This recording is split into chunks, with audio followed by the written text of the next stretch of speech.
Hello Tubesters, it's Gav. Welcome to another one of my videos. Today I just wanted to say I was joining Joachim at Jorama Modellbau and is it Markus at Scale Bench? I do apologise if I've got that wrong. They often do a group build and they're running one or starting one, I believe, is it 1st of December? You know, no idea. But they're doing it on artillery this time. I don't normally join a lot of group builds or buddy builds, only because my head's, as you all know, my head's shredded and it tends to put too much pressure on. I know people say, well, there's no pressure on Gavin, we're not putting it. I know you're not. I just put it on myself and my head melts. It's just, you know, it's just what I've got. It's just happens. So I tend to not get involved in many. This one, it sounds really bad saying, well, I just happened, but I just happened to have ordered an artillery piece. Now, it's not a model, well, it's going to be glued together, but it's just an 18mm white metal piece, and it's, I'll show you a bench in a minute. It's a Eureka gun and crew for the Mexican War of 1846 to 1848, which I'm fairly interested in. I was buying some extra bits for the client, for the commission that I'm working on. I just needed to order a few extra bits. It was just easy for me to do it. I got a couple of test figures, as I'd call them, for no other reason. Just as I say, I'm particularly interested in the Mexican War, so I thought, why not? And then just as I put the order in for that, Joachim announced on his channel that obviously they were doing this group build, so it was just good fortune really that I happened to have got my little my little field gun, and I believe it's 4 crew, and so yeah, that's my sole contribution to the group build. Joachim's fine with it, as he said.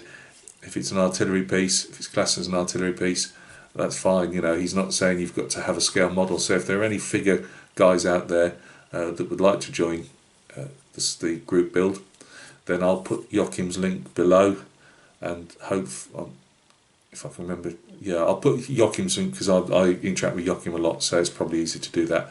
I'll put the link to him below, and if there are any of my wargame figure painting buddies out there that have got an artillery piece and you'd like to join in the group build, I'm quite sure that's going to be perfectly acceptable. Because if I'm in, I can't see why, you know, an American Civil War, War of Independence, medieval bombast, I would imagine, you know, one of them really old tubes more or less, anything like that, just run it past Joachim, but I'm sure it'll be fine. You know, it's an artillery piece, then that'll be fine. So let's go down to the bench and take a look. Right guys, I have sent Joachim a photograph of this already, because he likes to have them so that he can do I believe a before and after slideshow. But just to show, I believe in these things you're supposed to show them that you haven't obviously been working on them already or whatever. So anyway, here's the bag. Yes, I've opened it because I've obviously had a look at the figures. These are from Eureka Miniatures UK. Let's take a look. Right guys, compared to most of you that will be making scale models, this is the sum total of my my model.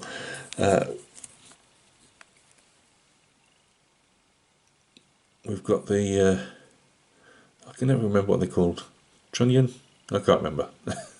But you see white metal. Are we getting any closer to that?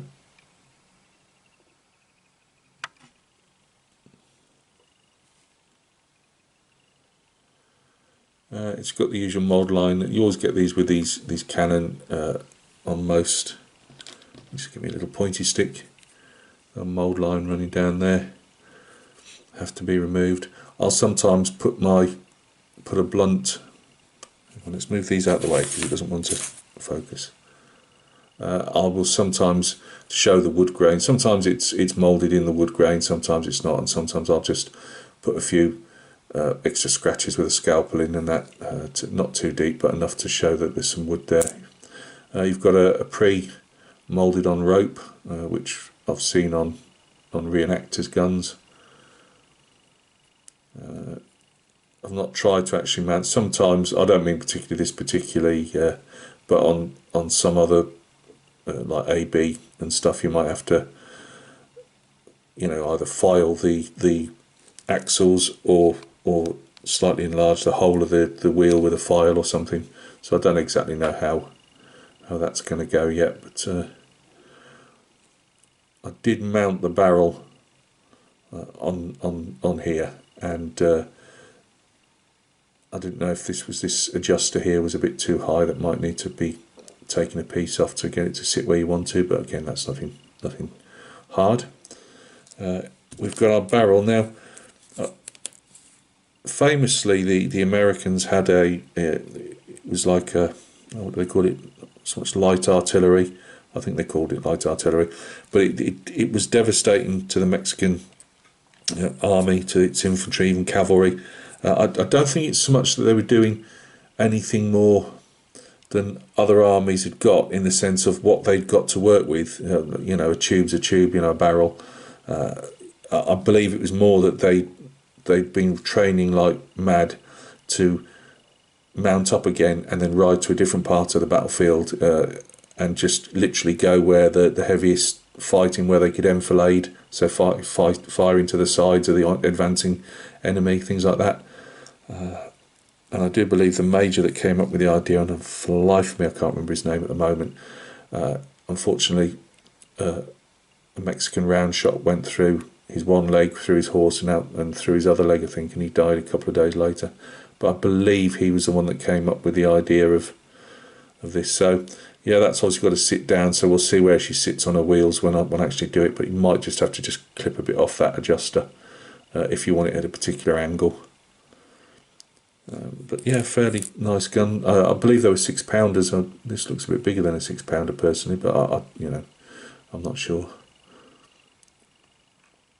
It's nice to see these, you know, the pieces that keep the barrel from flying out on the end. You don't see that often. Again, you'll need to run a file down there. Try not to obviously get a flat file and just go like that, because you'll just end up flattening the barrel. I tend to get a round file and move the gun as I'm firing, just so you don't get too many flat spots. Wheels, you're always going to get mould lines down the centre quite often of these, the spokes of the wheel. You get that on everyone. Fair bit of flashing there that'll need just scraping out, and where they've been poured, I take it. Well, that's fairly light, isn't it? Oh, there you go, see, so that's not too bad. So on the other wheel, quickly, again, fair bit of flashing there, but nothing that a file won't take care of. Again, I use one of those rat's tails, rounded thin files, and that works pretty good. So that's the gun. Oh, you do get a bucket as well. Get the bucket. I might well see if they did. So a lot of the guns of that era, and the Napoleonic era, would often, the American Civil War, and I've lost it completely, would hang off a rope or a chain up the front, so that obviously if you had to deploy quickly, they wouldn't leave the bucket behind, because obviously you need to sponge out the bucket in the water to then put it down the barrel, which will then put out any cinders, you know, little flames that when you do put your next charge in, isn't going to ignite that charge, and gets rid of some of the fouling of the powder as well. Right, figures, which are really some of the most important. They're not a overly fussy uniform for the era. Fair bit of mould line on. It's like the Great Wall of China, that one. You'd have hoped that they would have been a bit more cleaner than that.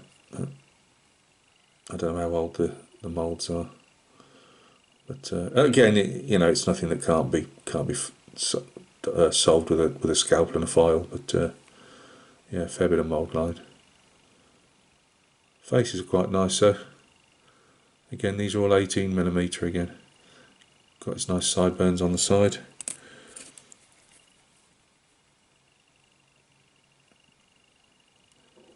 again, you can't do a lot with these figures, as I say, uniform wise, you know, because they were a fairly simple uniform, like a shell type jacket. Normally have a red stripe down the seams, I believe. They actually, the American artillery actually supplied a lot of their artillery batteries as infantry. They were called the red legs, obviously, because they're red stripes down the legs. And they did provide a lot of the batteries actually fought as infantry companies rather than, or right, you know, artillerymen fighting on foot, and were supplied the same as the infantry, I believe, in backpacks and all the rest of it. Again, fair bit of mould line there. Inside and out, fair bit of flash like the others. Make sure you don't take that out because it is the sword hilt.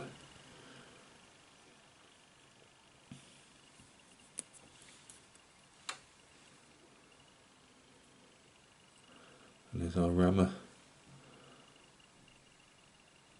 Again, that cup end helps to push the ball down. Don't think it's a piece of waste, and cut it off. Could do with being smoothed around a bit more. It's a bit rough, really, but yeah, not bad. I'll say that mould lines were a bit more than I'd like to see. Fair bit of flash on them as well. Faces are nice, though. As I say, in the uniform itself, there isn't a lot you can do with it or judge it on as such, because, as I say, they were fairly simple uniforms. And wearing these type of caps is got to be better than wearing a shako in Mexico when it's blazing hot and you're on some dusty march. So there we go. So Gav's in on the artillery group build, hosted by Jorama Modellbau and Scale Bench. As I say, I don't have a lot to do. I'm obviously put it on a little base, and that it's, you know, at least I can say I've actually been in a group build, even if it's a tiny entry. So guys, look after yourselves. As I say, feel free to go over to, I'll put a link to Joachim's channel. Go over, check his latest video out where he's announcing the group build. It's fairly, you know, if it's classed as artillery, if you've got any doubts, ask Joachim, you know, but if it's classed as artillery, if you think it's artillery and Joachim or his mate agree, obviously then jump in. So look after yourselves, and next time you see these guys, which I've got to say won't be for probably at least a month, I'll be cleaning them up over the next few days with some commission figures I've got to clean up and prime them at the same time, but I probably won't paint them until I've got a couple of things off me desk, but they'll be done in good time, and in time, you know, I've worked with the time limit that's on the build. So yeah, something a bit different. As I say, most people will be throwing on the bench, you know, obviously different types of World War II type of artillery. So we're going back to 1846 to 1848 with these guys, just for something different. Look after yourselves, and I'll be back in the next couple of days with the, probably Friday, I'll be doing the boots, gaiters, and if I've got time, and I may do with just, they're fairly simple to do, on the Napoleonic Voltigeur paint along that I'm doing. I'll find something else to paint on him as well, maybe, if we've got the time to do that.